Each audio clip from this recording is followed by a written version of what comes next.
보면은 제재처분평가단 심의관리가 있습니다.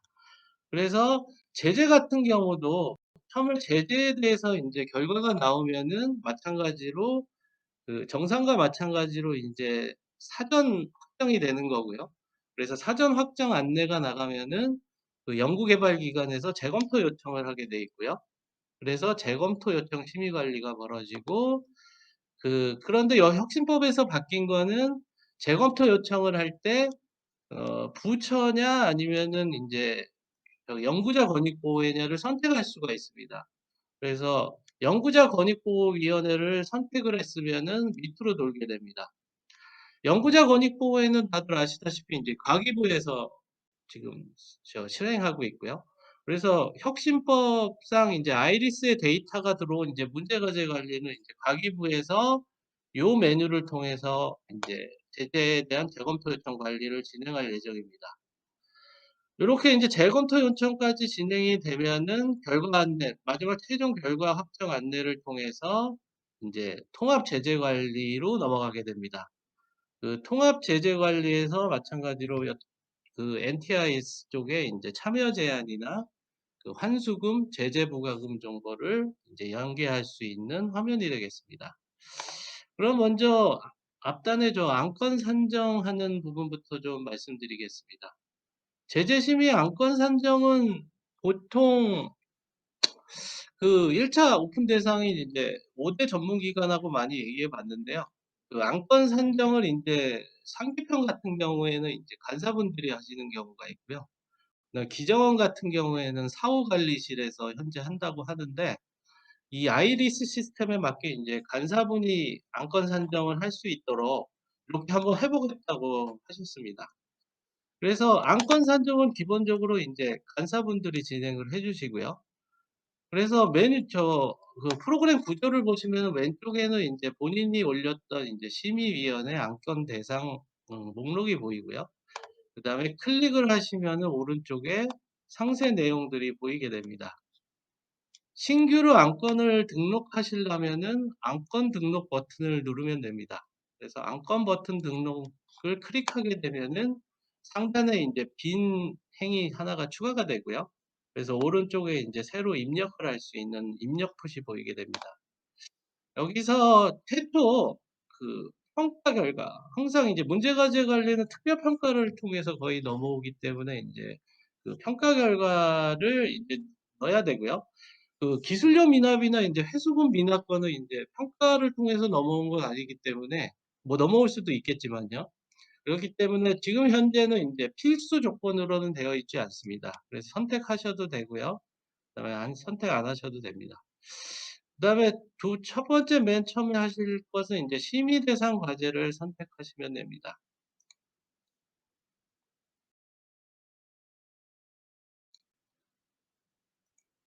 예, 과제를 선택하시고 하단에 바로 밑에 이제 심의 대상 기관을 선택하시면 됩니다. 예, 심의 대상 기관을 선택하게 되면은 밑에 있는 심의 대상의 기관과 그 다음에 모든 참여자들이 목록으로 구성이 됩니다. 여기서 참여 제한 대상과 제재 부과금 대상을 먼저 선택을 해주시면 됩니다. 이렇게 선택을 하게 되면은 하단에 참여 제한 탭에 자동으로 선택된 대상이 들어오게 되고요. 제재 부과금도 마찬가지로 이렇게 들어오게 됩니다. 선택한 대상이요. 제재 부과금 같은 경우에는 과거에는 부처 업무였었는데 이제 혁신법상 이제 그 전문기관 업무로 이제 내려왔고요. 그래서 제재 부과금까지도 이제 그 제재처분 평가단에서 진행을 하게 되어 있습니다. 그리고 작년에 좀 설왕설래가 많았는데요. 저희는 혁신법 시스템이 있기 때문에 이제 혁신법에 관련된 이제 제재처분 평가단만 이제 구성을 하고 있었는데, 당분간 이제 국법에 의한 제재처분 평가단도 진행이 돼야 돼. 예전에는 그러니까 제재처분 평가단이 아니었죠. 제재 제재 제 기억은 잘 안 납니다. 어떤 평가단인지. 그래서 그 법령 구분이 디폴트는 혁신법이지만 과학기술기본법에 따라서 이렇게 근거법령을 선택하시고 최초 발생일자나 근거를 선택하시면은 제재 사유가 과거의 국법에 의해서 저희가 안건 산정을 할 수 있도록 작년에 좀 마련을 했고요. 그래서 지금은 인제 혁신법에 따른 인제 제재 안건만 좀 저기 안내를 해 드리겠습니다. 역시 혁신법에 의한 제재 안건도 역시 최초 발생일자 집어넣어 주셔야 되고요. 그다음에 발생 근거도 뭐 사유를 집어넣으셔야 되고요. 그다음에 안건명을 집어넣으시고 그다음에 심의 예정 일자. 이거는 인제 심의를 언제 좀 개최해 달라 이런 예정 일자를 좀 입력하실 수 있고요. 이렇게 입력하시면 인제 사후관리팀에서 이제 이 일자를 보고선 이제 위원회 구성을 좀 일자에 맞게 진행을 해 주실 것 같고요. 그다음에 조치 구분이 있습니다. 이게 법적 조치와 재산 조사인데요. 요 부분이 좀 중요합니다. 법적 조치를 선택하게 되면은 나중에 제재 처분 평가단을 통해서 뭔가 계속 미납이 됐을 경우에는 이게 법적 조치로 들어가는데 채권 추심을 진행하게 되고요. 그다음에 재산 조사를 선택하게 되면은 채권 추심 유예라는 메뉴 쪽으로 빠지게 됩니다. 그래서 요거 선택이 상당히 중요한 부분이고요. 그다음에 요렇게 기본적인 정보를 상단에 입력하셨으면은 하단에 보시면은 인제 심의 사유 탭이 있습니다. 심의 사유 탭에 행추가를 통해서 심의 사유를 여러 건들을 입력하실 수 있습니다. 그래서 아까 말씀드린 대로 그 구법을 적용했을 경우에는 이 사유가 구법으로 보이고요. 그다음에 혁신법을 사용했을 경우에는 사유가 혁신법에 의한 제재 사유가 보이게 됩니다. 그래서 혁신법은 이제 사용의 사유, 뭐 용도 사용 이렇게 한 다음에 세부 사유는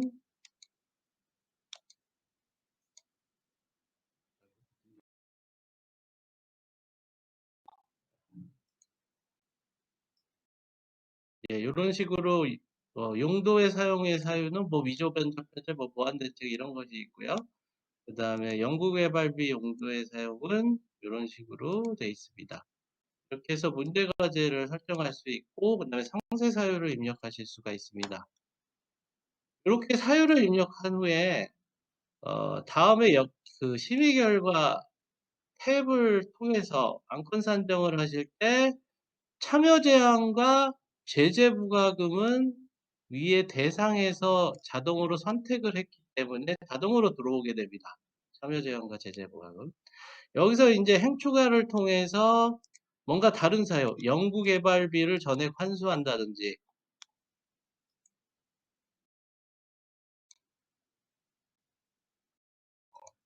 그런 행위를 할 수 있습니다. 기술료 미납관을 처리한다든지. 이렇게 해서 연구 개발비 전액 환수하게 되면은 대표 심의 사유를 하나 선택을 하실 수 있고요. 아이고.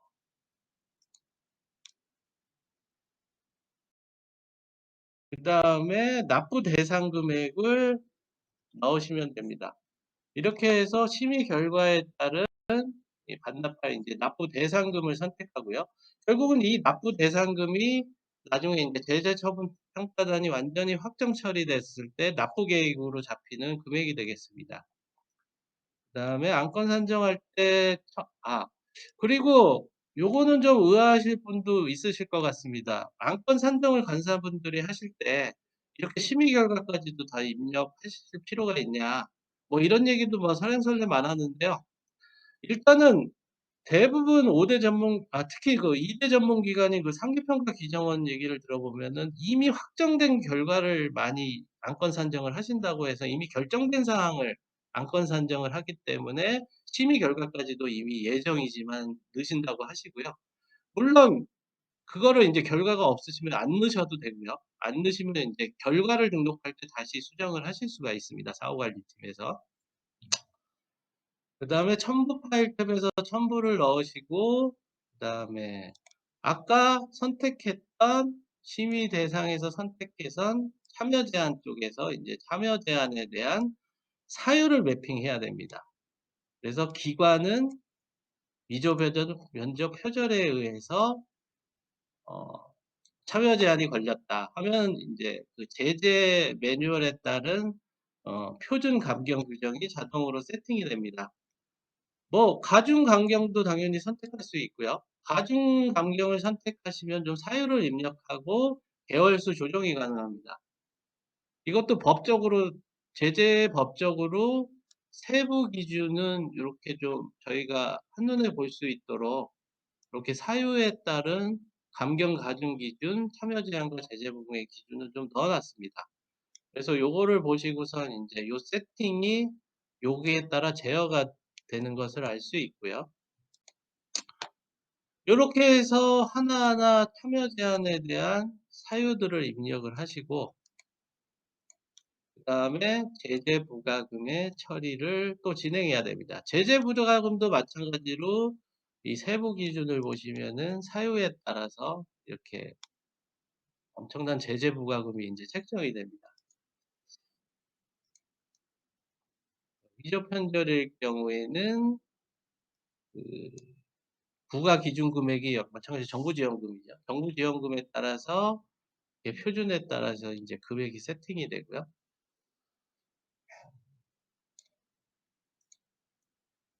요렇게 한 다음에 안건 검토 이력 탭은 이제 안건을 산정하게 되면은 저 이력이 나옵니다. 그래서 이력이 나고요. 그래서 반려가 되면은 반려 이력이 뜨고 그다음에 저기서 저기 사후관리팀에서 인제 확정을 해 주면 이제 확정 이런 이력들이 보이게 되는 탭이 되겠습니다. 요렇게 해서 안건 산정을 해 주시게 되면은 사후관리팀에서는 제재심의 안건 검토에 들어갑니다.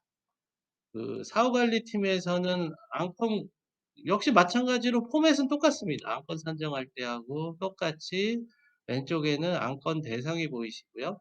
클릭하게 되면 오른쪽에는 인제 세부 정보를 보실 수 있고요. 여기서 중요한 정보는 이제 안건 정보 안건 검토 정보의 상태가 되겠죠. 그다음에 기본적으로 인제 이 앞단에서는 검토 요청일자, 안건 산정 검토 요청일자하고 뭐 심의 예정일자 요런 정보를 좀 뿌려주고 있고요. 그래서 안건 검토에서 인제 승인이 난 거, 이건 요청이 난 거는 당연히 승인 처리를 하실 수 있거나 취소 처리하게 되면은 취소 처리하면은 인제 다시 간사분들이 좀 조정해서 안건 산정을 하실 수가 있습니다. 그다음에 이렇게 해서 인제 사후관리팀에서 안건에 대해서 안건을 승인하게 되면은 위원회 구성을 하게 됩니다. 그래서 위원회 구성을 하시는 형태 자체도 대부분 비슷합니다. 왼쪽에는 심의위원회, 본인이 구성한 심의위원회 목록이 나오고요. 그 심의위원회를 클릭하면은 오른쪽에 상세 정보가 나옵니다. 그래서 심의위원회의 기본 정보가 보이시고요. 그다음에 심의 안건, 이 위원회에서 개최할 안건들 여러 개가 될 수도 있겠죠. 이 안건들이 보이고 그다음에 심의위원을 구성할 수 있습니다. 신규로 심의위원회를 구성하시려면은 마찬가지로 신규 버튼을 누르시면 됩니다. 그럼 분과명 입력하시고 담당자 배정하시고 심의 실시 구분이 온라인 집체와 오프라인이 있습니다. 지금은 오프라인으로 할 텐데 저기 오프라인 저기 교육을 다 말씀드리면은 마지막에 이제 온라인 쪽도 어떻게 진행되는지 좀 말씀드리겠습니다. 아마 제가 알기로는 이 제재처분 평가단 예전에는 아마 전문위원회라고 했을 것 같습니다. 제재 전문위원회라고 했을 것 같고요. 이 제재 전문위원회를 온라인으로 했던 데는 거의 아무 데도 없던 걸로 알고 있습니다. 온라인 집체로. 근데 요번에 저희가 좀 저희 업무 표준화팀이나 인제 그쪽 팀하고 얘기해서 이 제재 처분 평가단으로 좀 온라인 집체로 진행을 하자. 이렇게 돼서 지금 온라인 집체가 마련된 상태고요. 그래서 현재는 이제 오프라인으로 하는 것들을 좀 보여드리고 인제 끝에 온라인 쪽을 보여드리겠습니다. 그다음에 심의 시작 일시 뭐 등록 종료 뭐 이런 거 세팅하시고요. 그다음에 심의 장소 입력하시고 심의 장소가 뭐 등록이 돼 있지 않거나 아니면 사내가 아니라고 치면은 인제 뭐 기타 하시고 심의 지역이나 이런 거 선택하셔서 장소 입력하실 수 있고요. 그다음에 안건을 추가하시려면은 추가 버튼을 누르게 되면은 안건 팝업이 뜨게 되고요. 그래서 검색을 통해서 네, 원하는 안건들을 선택해서 되고요. 그다음에 심의위원 설정을 하게 됩니다. 심의위원은 뭐가 있어.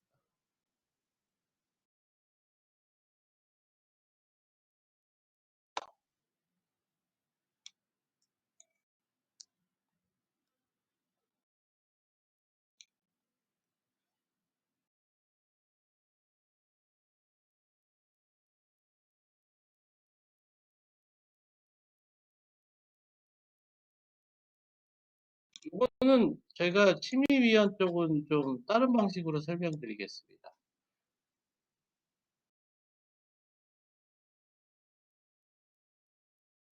아까 마찬가지로 추가 버튼 누르면 이제 심의위원을 설정할 수 있는데요.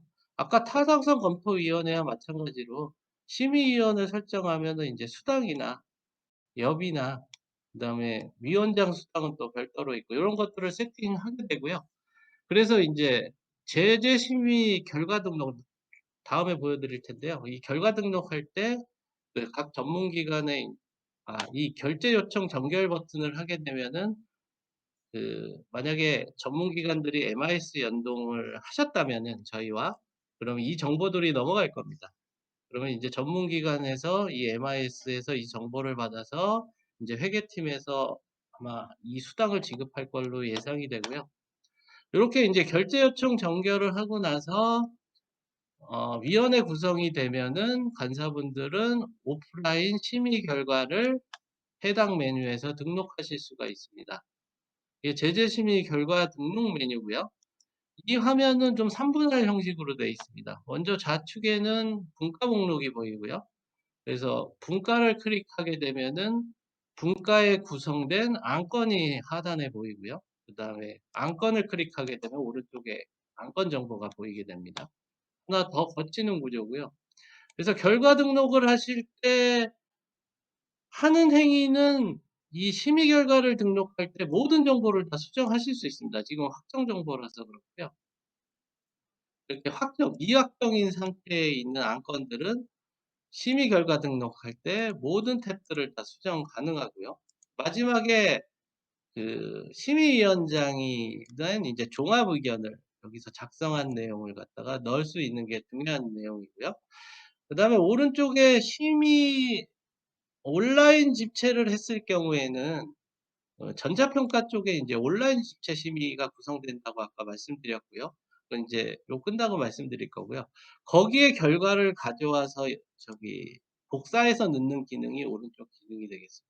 그래서 온라인 집체를 통해 가지고 종합 의견이 나왔으면 그 결과를 갖다가 반영하는 버튼이 되겠고요.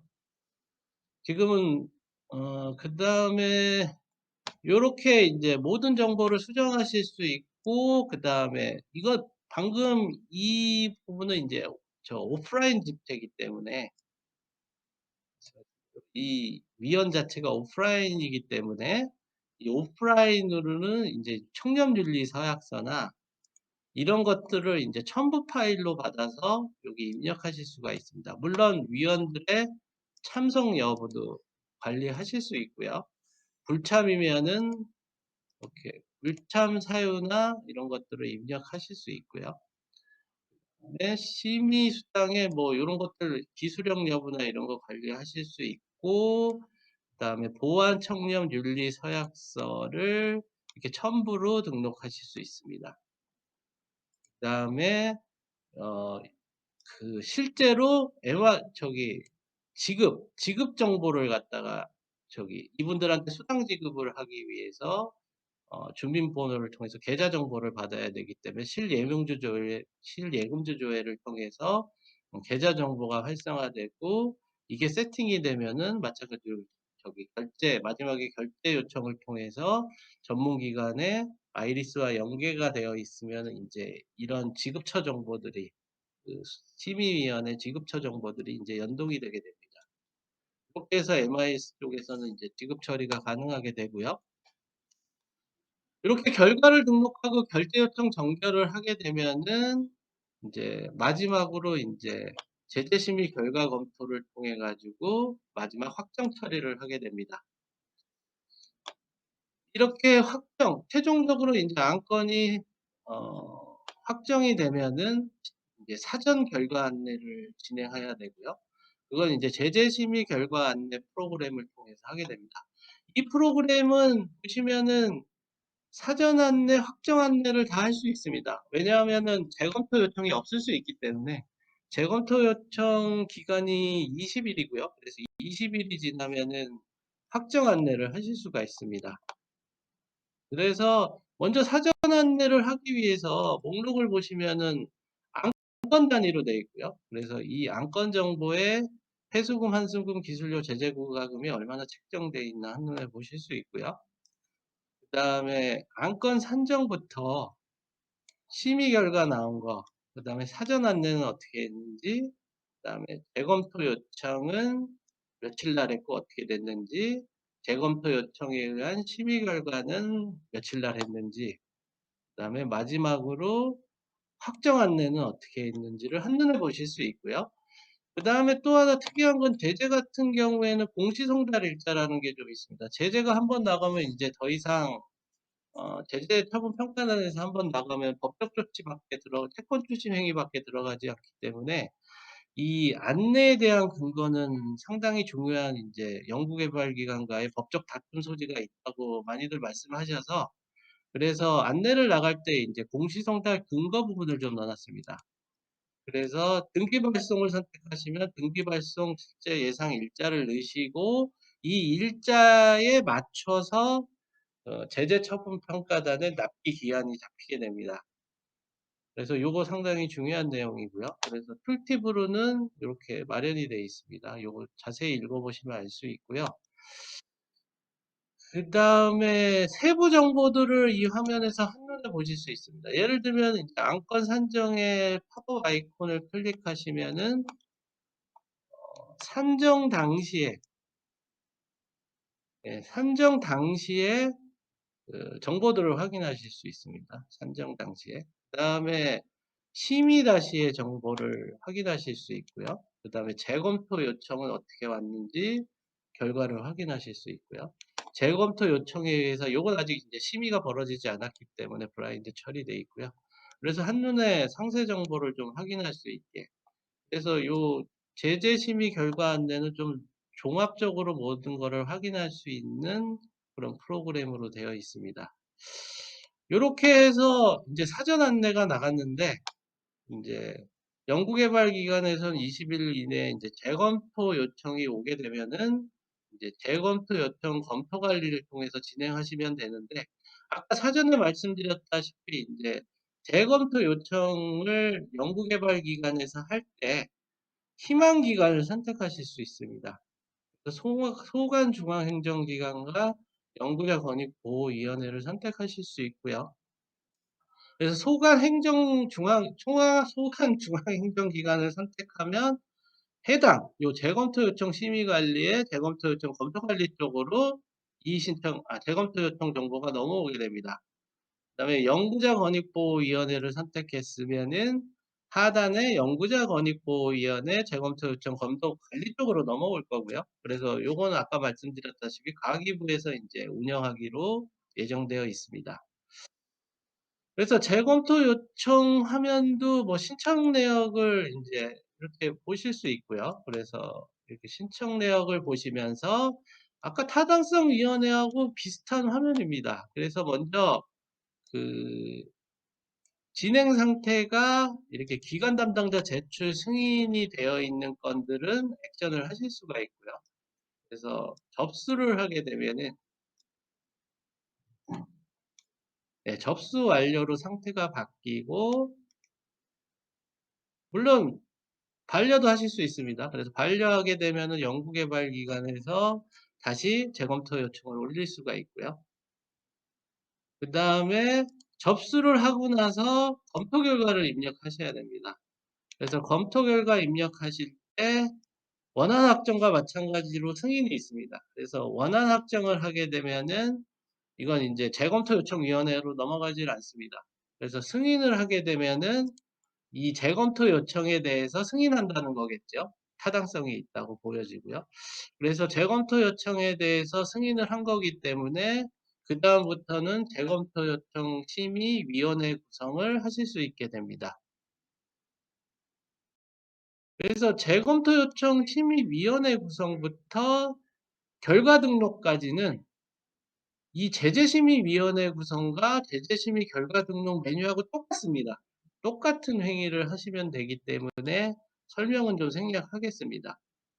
다 하나 다시 한번 말씀드리면 이 재검토 요청 검토 관리의 승인이었을 때 위원회 구성 쪽에서 신규 등록을 통해서 안건을 불러오는 이 팝업에 이 승인 정보만 넘어온다는 겁니다. 팝업에요. 이 목록에 들어오는 게 아니고요. 신규 안건 구성할 때 이 안건 추가 팝업에 이제 넘어온다는 의미가 되겠습니다. 이렇게 해서 재검토 요청 결과 등록까지 진행이 되면은요. 마지막으로 제재심의 결과 안내를 가서 아까 말씀드린 메뉴에서 확정 안내를 하셔도 되고요. 프로세스상 재검토 요청 심의 결과 안내 메뉴를 통해 가지고 이 프로그램은 확정만 할 수 있게 되어 있습니다. 그래서 확정 안내를 마지막으로 진행하시면 됩니다.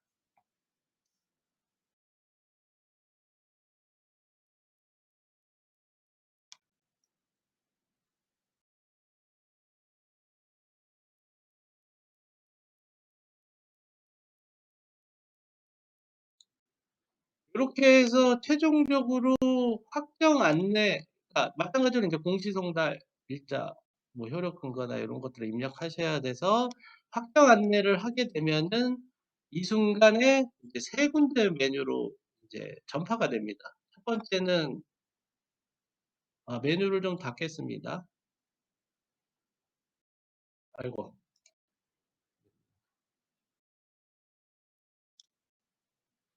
예.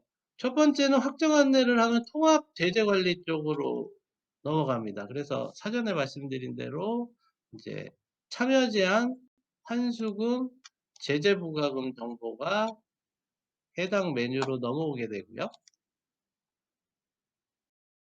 그다음에 또 하나는 납부 계획이 생성이 돼서 이 징수 관리 쪽에 환수금, 문제과제를 통한 환수금이나 제재 부과금은 이쪽 메뉴로 데이터가 들어오게 되고요. 그 다음에 기술료나 회수금 미납건이 있으면은 거기에 대한 제재건이면 이 기술료 납부 안내와 회수금 납부 안내 쪽으로 데이터가 들어오게 됩니다. 그 다음에 또 한 군데는 아까 안건 산정에서 이제 법적 조치로 선택했으면은 채권 추심 의뢰 쪽에 데이터가 들어오게 됩니다. 이렇게 세 군데, 어떻게 보면 한 7군데 정도의 데이터가 들어오게 되고요. 그래서 마지막으로 이제 통합 제재 관리 쪽을 좀 보시면은 말씀드린 대로 이제 확정 안내가 되게 되면 이제 참여 제한과 환수금과 제재 부과금이 잡히게 되고요. 그래서 참여 제한을 통해서 넘어온 데이터는 이제 NTIS 정보 조회도 하실 수 있고요. 그다음에 NTIS 정보 전송을 하셔서 NTIS 쪽에 전송을 하게 되고요. 그리고 반드시 저기 NTIS 전송을 하실 때, 아이고, 하면 안 되니까. 그때 첨부 파일이 필요합니다. 그래서 이 얘기도 좀 많았는데요. 그 NTIS 전송할 때 저희가 어떻게 해서든지 좀 확정 안내가 되면 자동화를 해보고 싶었는데 NTIS 전송할 때 그 공문을 첨부해야 되는 내용이 필수로 되어 있습니다. 그래서 그것 때문에 좀 5대 전문기관에도 양해를 많이 부탁드린 게 있습니다. 그래서 자동화는 좀 힘들 것 같다고 많이 설명을 드렸고요. 그래서 NTIS 전송할 때 이 공문 파일 때문에 좀 수동으로 현재는 전송할 수 있게 이렇게 되어 있고요. 그다음에 또 하나는 이제 소송 정보가 들어왔을 경우나 행정조치, 나중에 이제 법적조치 쪽에서 설명드릴 텐데요. 이 소송이나 행정조치 중지 정보가 들어오게 되면은 그거를 빠른 검색을 통해서 소송 여부나 아니면 행정조치 중지 여부를 통해 가지고 한눈에 검색하셔서 해제를 요청할 수 있도록 요 해제 정보가 저장이 되고 NTIS 전송을 하게 되면은 NTIS 쪽에 이제 그 참여 제한 해제가 날아가게 됩니다. 근데 이 부분도 이제 공문 파일이 반드시 필요하기 때문에 자동화는 힘들었고요. 그래서 요렇게 해서 1년에 인제 NTIS까지 인제 데이터를 넘어가게 되면은 인제 제재 쪽의 일은 다 끝나게 되고요. 그다음에 마지막으로 온라인 제재 평가를 한번 보겠습니다. 예. 그 평가 쪽을 한번 보셨으면 아실 테지만요. 이 전자평가 시스템으로 로그인 하시면 되고요. 그래서 담당자 쪽 화면만 좀 보여 드리겠습니다. 어차피 그 평가위원 쪽은 평가 쪽하고 동일한 화면으로 거의 구성이 되어 있기 때문에요. 담당자 화면을 보시면 어느 정도 아실 수 있을 겁니다.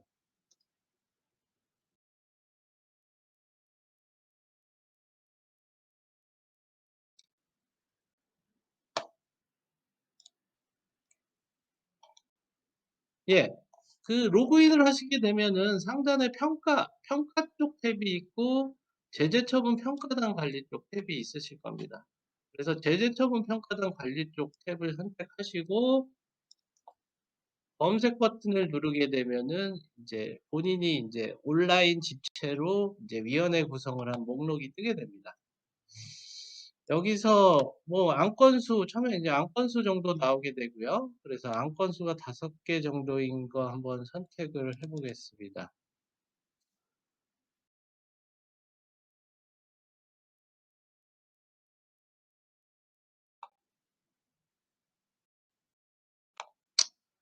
여기서 중요한 건 좀 진행 상태 부분이 있는데요. 진행 상태 부분은 왼쪽 도움말 보시면은 상태에 따라 어떤 행위가 진행되는지 좀 나와 있습니다.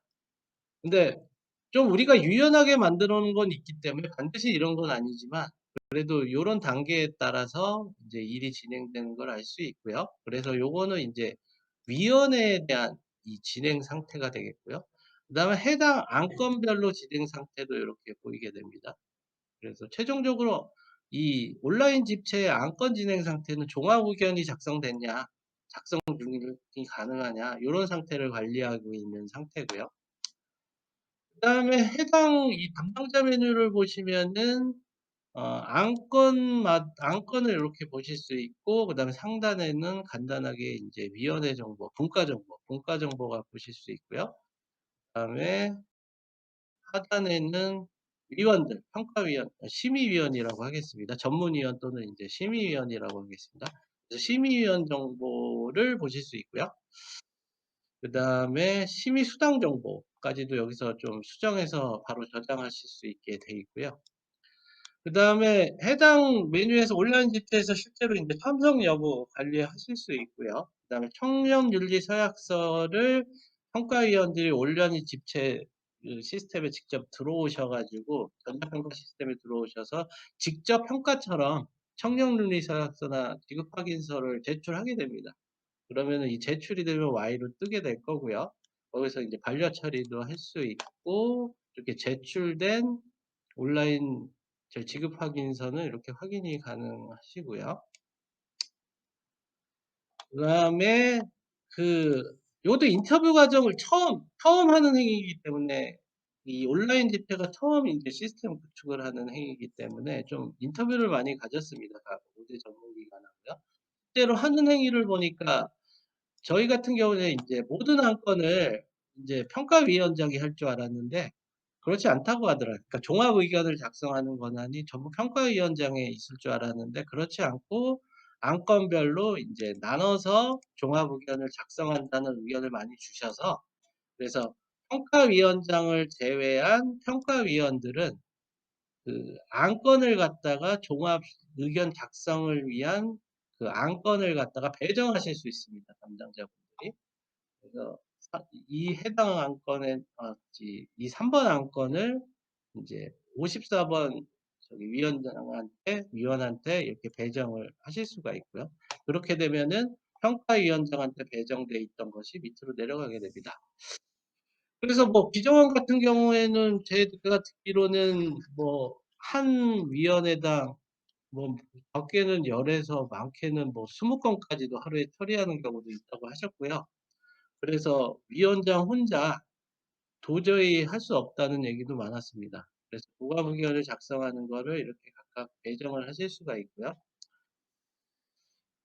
그다음에 이렇게 그 안건이나 심의위원 이런 정보들을 인제 기본 세팅이 되면은 인제 심의 개시가 진행이 되고요. 이 심의 개시가 진행됨에 따라서 안건명에 있는 이 아이콘을 클릭하시게 되면은 팝업 버튼으로 예 이렇게 안건에 대한 왼쪽에는 정보들을 보실 수 있습니다. 그래서 심의 사유나 심의 결과, 첨부 파일, 뭐 참여 제한, 제재 부과도 보실 수 있고요. 그다음에 우측 화면에는 참석 현황, 현재 위원들 참석 현황 보실 수 있고, 그다음 메모, 각자 좀 정보 공유를 위해서 인제 메모 정보를 보실 수 있고요. 그다음에 종합 의견은 인제 아까 배정된 평가자분들이 인제 종합 의견을 작성을 하실 수 있고요. 실시간은 아닙니다. 새로 고침하셔야 되고요. 그래서 새로 고침하셔서 이제 그 평가위원들이 작성한 종합 의견을 바로 확인하실 수 있는 화면을 보실 수 있고요.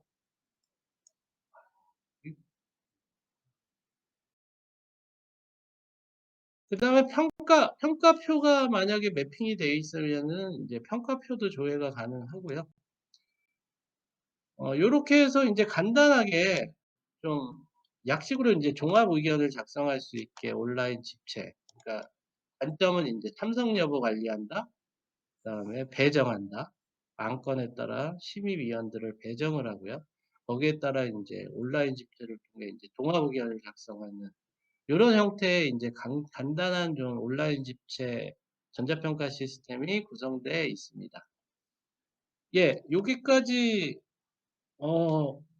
그래도 빠르게나마 좀 설명을 드렸고요.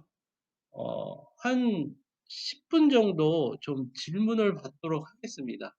질문이 있으시면 좀 채팅창에 말씀해 주시면 감사하겠습니다. 채팅창 제가 어떻게 봐요? 나 이거 이거 꺼야 돼요?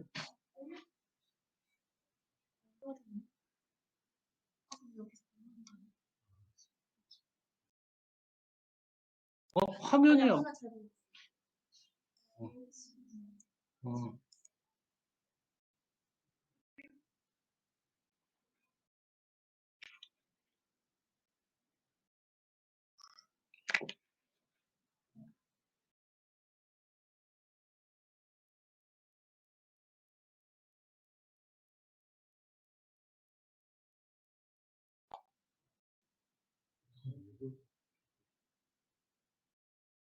그건 또 어떻게 해서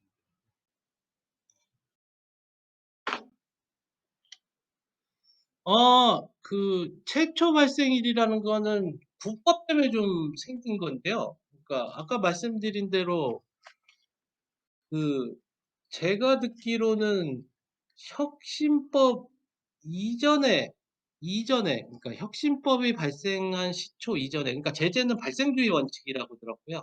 그러니까 혁신법 이전에 발생이 된 제재였는데 발견은 이제 됐어요. 그랬을 경우에는 그 최초 발생 일자를 입력해 주시라 이겁니다. 혹시 답변이 되셨나요?